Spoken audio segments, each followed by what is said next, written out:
इस समय की बड़ी खबर आपको बता दें, दिल्ली एनसीआर में भूकंप के झटके महसूस किए गए हैं। इस समय मैं स्टूडियो में मौजूद हूं, मुझे ये झटके महसूस हुए हैं। दिल्ली एनसीआर में भूकंप के झटके, हालांकि अभी ये जानकारी नहीं मिल पा रही है कि रिक्टर स्केल पर क्या तीव्रता थी इस भूकंप की और इसका एपिसेंटर कहां था। लेकिन मैं आपको बता दूं कि अभी हाल ही में नेपाल में आया है भूकंप और 6.3 रिक्टर स्केल पर उसकी तीव्रता थी।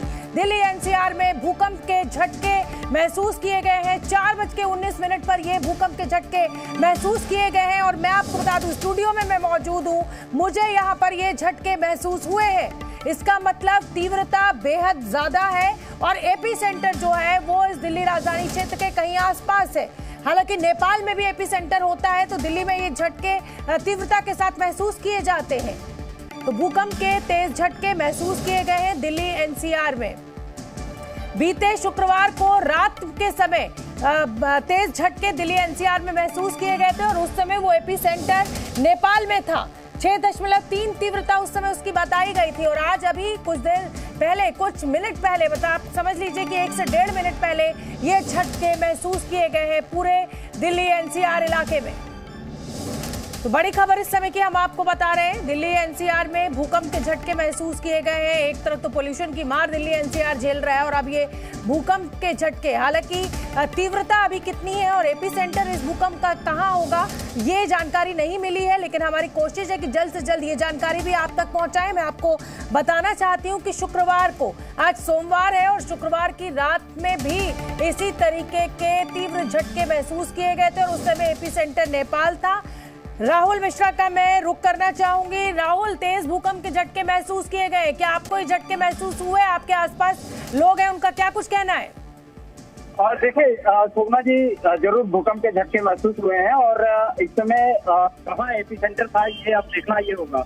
क्योंकि जिस तरीके का भूकंप का झटका यहाँ पर महसूस किया गया, इससे लगता ही है कि इसकी तीव्रता काफी ज्यादा थी और लेकिन देखना ये होगा कि आखिर में इसका एपी सेंटर कहाँ पे है, क्योंकि जिस तरीके से नेपाल में अभी भूकंप आया था और जिस तरीके की त्रासदी वहां पर देखने को मिली उसके बाद कई एक झटके कई बार जो उसके आफ्टरमैथ होते हैं वो देखने को जरूर मिला था, लेकिन इस बार फिर से एक बार भूकंप के झटका। ठीक है राहुल, आप बने रहिए। नीरज भी मेरे साथ जी न्यूज संवाददाता जुड़ रहे हैं। नीरज, मैं स्टूडियो में इस समय बैठी हुई हूँ, बुलेटिन कर रही हूँ और मुझे ये भूकंप के तेज झटके महसूस हुए। जो ऊपर लाइट्स लगी हुई है वो हिलती हुई दिखी है।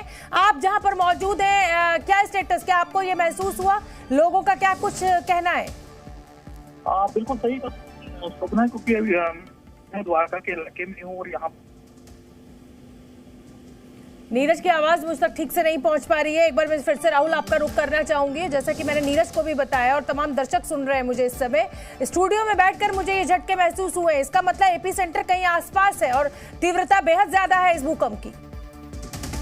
जरूर चिंता काफी ज्यादा है और ये सबसे बड़ी यहाँ पर आंख के लिए, क्योंकि जैसे ही भूकंप का झटका है, क्योंकि मैं उस समय ओपन स्पेस में ही था, लेकिन लोगों में भी अफरा तफरी देखने को जरूर मिली है। अब ये देखना होगा कि इसकी आखिर में तीव्रता कितनी थी, एपी सेंटर इसका कहाँ क्या था, ये जरूर देखना होगा। लेकिन जनता ये कहा जाए तो जरूर इसमें जो एहसास हुआ, जो हमें कहीं सीधे तौर पे एहसास हुआ, उससे कहीं सीधे तौर पे कहा सकता है कि ये काफी ज्यादा यहाँ पर महसूस हुई। आम जनता में एक जरूर पैनिक जरूर था, क्योंकि जिस तरीके का नेपाल में भूकंप आया था, नेपाल में भूकंप की त्रासदी लोगों ने देखा था, उस वजह से कहीं सीधे तौर पे आम जनता को भी यहाँ पर एहसास जब हुआ तो लोग ऑफिस से जरूर बाहर निकले हैं। अभी क्योंकि तुरंत ये भूकंप के झटके आए हैं, इसके आखिर में इंटेंसिटी कितनी थी, कितनी गहराई पे था, कहाँ इसका एपी सेंटर था, और थोड़ी देर में इसकी जानकारी मिलेगी। लेकिन लोगों में ये जरूर कहा जा सकता है कि पैनिक जरूर लोग हुए थे इस भूकंप के झटके के बाद।